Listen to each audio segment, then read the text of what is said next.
பொங்கலோ பொங்கல். அனைவருக்கும் பொங்கல் நல்வாழ்த்துக்கள். பொங்கல் திருநாளன்று நம்ம சாமை அரிசியில் சக்கரை பொங்கல் எப்படி பண்ணுறதுன்னு பார்க்கலாம். அதுக்கு நான் இந்த ஆலாக்கில் 1.25 ஆலாக்கு சாமை அரிசி எடுத்திருக்கேன்.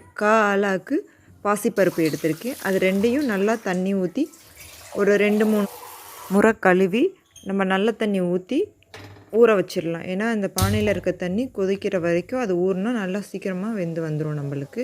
இப்போ தண்ணி கொதிக்க ஆரம்பிச்சிருச்சு. நம்ம ஊற வச்ச தண்ணியை வடிகட்டிட்டு இந்த அரிசியும் பருப்பையும் இதுக்குள்ளே சேர்த்துக்கலாம்.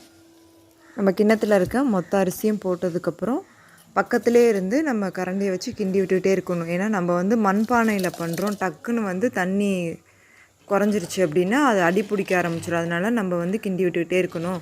இல்லை நான் மண்பானையில் பண்ணலை, குக்கரில் தான் பண்ணுறேன் அப்படின்னா 1 டம்ளருக்கு 3 டம்ளர் தண்ணி போட்டு நம்ம 6 விசில் விட்டு எடுத்தோம் அப்படின்னா நல்லா மசிச்சு வந்துடும். அதுக்கப்புறம் நீங்கள் நாட்டு சக்கரை போட்டு இப்போ நான் பண்ணுற மாதிரி குக்கர் ஆவி போனதுக்கப்புறம் எடுத்து விட்டு நீங்கள் பண்ணிக்கலாம். நான் உருண்டை வெண்ணத்தில் பண்ணலை, நாட்டு சக்கரையில் தான் பண்ணுறேன். கொஞ்சமாக போட்டு கிளறி விட்டதுக்கப்புறம் பத்தலை அப்படின்னா இன்னும் கொஞ்சம் நான் இதுக்கு 2 ஆலாக்குக்கு அரிசிக்கு 2.5 ஆலாக்கு நாட்டு சக்கரை எடுத்திருக்கேன். நல்லா ஸ்வீட்டாக இருந்தால் தான் இந்த பொங்கலுக்கு ரொம்ப நல்லாயிருக்கும்.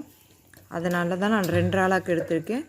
இப்போ நெய்யில் சூடு பண்ணிவிட்டு முந்திரியும் கிஸ்மிஸ் போட்டு நல்லா ஃப்ரை பண்ணி எடுத்துக்கலாம்.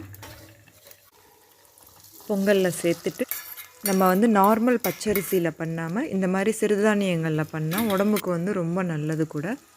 நான் ஏலக்காய் தூள் சேர்த்துக்கிறேன்.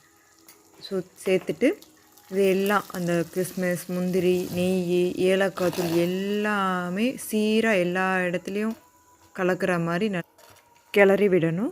நம்ம சிறுதானியத்தில் இந்த மாதிரி சக்கரை பொங்கல், கிச்சடி இந்த மாதிரி நிறையா விதவிதமாக செஞ்சு சாப்பிட்லாம். உடம்புக்கும் ரொம்ப நல்லது.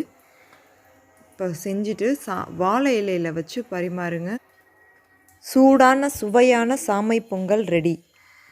அடுத்த ரெசிபி விரைவில். மீண்டும் பொங்கல் நல்வாழ்த்துக்கள்.